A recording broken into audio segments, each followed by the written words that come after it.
नमस्कार। विद्या न्यूजीलैंड में आपका स्वागत है। 5 तारीख को 1000, 6 तारीख को 850, 7 तारीख को 750 फ्लाइट्स कैंसिल हुई।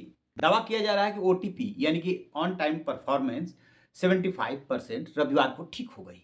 केंद्रीय मंत्री राम मोहन राव मीटिंग लेते हुए नजर आए हैं, लेकिन इंटरनेशनल बेइज्जती हो गई।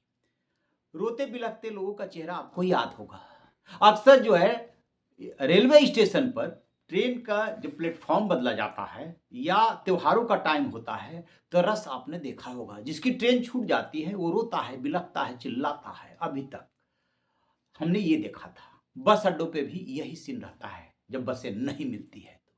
तो पहली बार इतने व्यापक लेवल पर बड़े स्तर पे देखा कि देश के हर कोने से खबर आ रही है कि अफरा तफरी है।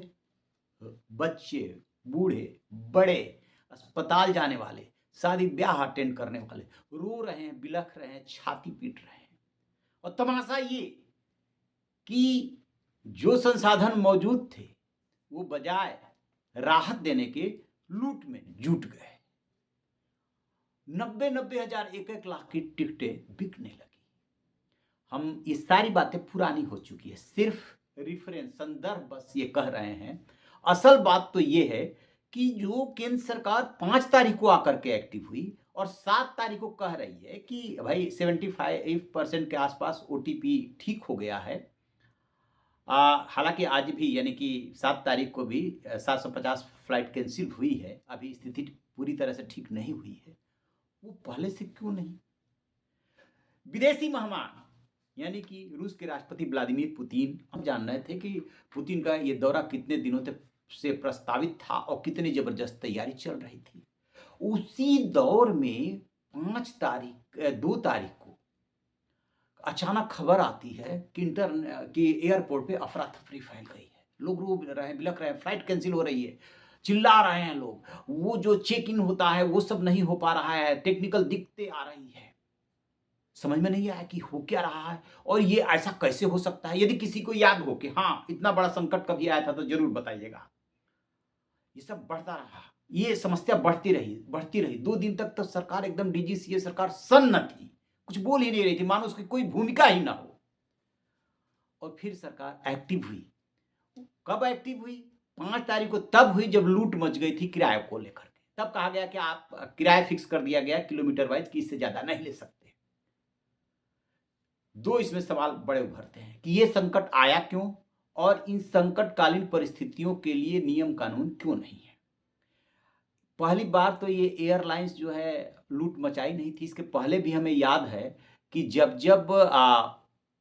क्राउड आ जाती है, चाहे किन्हीं वजहों से, चाहे किसी एयरलाइंस में दिक्कत आ गई तो, या कोई टेक्निकल प्रॉब्लम आ गई तो, या लिमिटेड फ्लाइट्स हैं तो ये लोग किराया बढ़ा देते हैं। एक लिमिट तक तो इनको किराया बढ़ाने की इजाज़त है, लेकिन लूट करने लगते हैं। इसको किराया बढ़ाना नहीं बोलते हैं, लूट मचा देते हैं।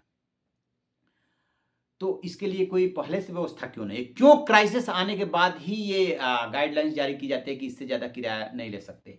ये जो 500 किलोमीटर तक 7,500 और उसके आगे के ले जाकर के 18,000 पे फिक्स किया गया। ये पहले से भी तो किया जा सकता है कि यदि ऐसी परिस्थिति आती है और इतने घंटे तक कंटिन्यू करती है, तो ये नियम लागू हो जाएगा, लेकिन ये नहीं किया गया। दूसरी बात कि 65% मार्केट पर जिसका कब्जा है उसका नाम है इंडिगो। हवाई चप्पल में जो फ्लाइट में बिठाने का सपना दिखाया गया था उसको यही साकार करती हुई दिखी थी। इंडिगो और टाटा को मिला दें कि एयर इंडिया को, तो 91% मार्केट पे इनका कब्जा। जब एक हाथ में इतनी भारी संख्या में पैसेंजर्स चले जाएंगे और कभी कोई दिक्कत आई तो फिर क्या होगा? यही होगा जो कि हो रहा है और वही हुआ। 3-4 बड़े कारण निकल करके आ रहे हैं। पहली बात, इसकी शुरुआत होती है दिल्ली हाई कोर्ट के फैसले से। क्या होता है कि बहुत सारी याचिकाएं पहले से डली होती है और वो काम के घंटों को लेकर के, परेशानियों को लेकर के, प्लस जो इसमें स्टडी कराई गई थी उसको लेकर के, तो एक आदेश आता है अप्रैल 2025 में और उसमें ये कहा जाता है कि जुलाई तक ये आपको गाइडलाइंस लागू करनी है, जिसको नाम दिया गया FDTL, flight duty time limitations. तो इसको लेकर के गाइडलाइंस जारी कर दिया गया।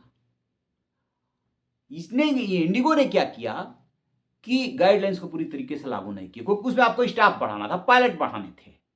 इन्होंने ढंग से इस पर काम ही नहीं किया, स्थिति को बिगड़ने दिया। अब इसी बात के लिए जांच कराई जा रही है कि कहीं जानबूझ के तो नहीं ऐसा किया गया है, और एकदम से विस्फोट हुआ। आपने स्टाफ नहीं बढ़ाया और नया नियम लागू हो गया कि इतना घंटे तक आपको रेस्ट देना है। आप नींद में उनको नहीं उड़ान भरने के लिए कह सकते, चाहे क्रू मेंबर हो, चाहे पायलट हो, चाहे कोई भी हो। तो स्टाफ को तो बढ़ाना पड़ेगा। स्टाफ आपने बढ़ाया नहीं, तो इसमें क्या था? मुनाफाखोरी, क्योंकि स्टाफ बढ़ाएंगे तो आपका खर्च बढ़ेगा। और लोगों ने काफी हद तक लागू करने की कोशिश की, लेकिन इन्होंने जो है जितना चाहिए था उस पर काम नहीं किया, स्थिति को विस्फोटक बनने दिया। अब अंदाजा लगाइए कि एयर बस A320 चलाने के लिए इनको 2422 पायलट की जरूरत थी, और ये पायलट कैप्टन, और ये जो है इनके पास 2357 थे। तो बाकी की भरपाई कौन करेगा? कहां से? तब तो संकट आएगा ही ना। तो इसी तरीके से और भी इसमें जब देखा गया, इनकी यहाँ की सारी चीजें अब मिलान की जा रही है, जांच हो रही है, तो पता चल रहा है कि इन्होंने कायदे से तो काम किया ही नहीं।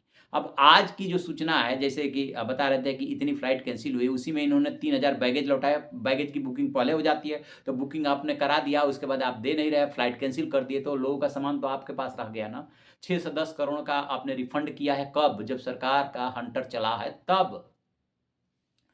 12, तो फिर क्या होता है कि इन्होंने स्टाफ की व्यवस्था नहीं की, उस तरीके से रिसोर्स नहीं बढ़ाए, और समस्या को बढ़ने दिया। जब समस्या एकदम विस्फोटक हो गई तो वो बाहर आई।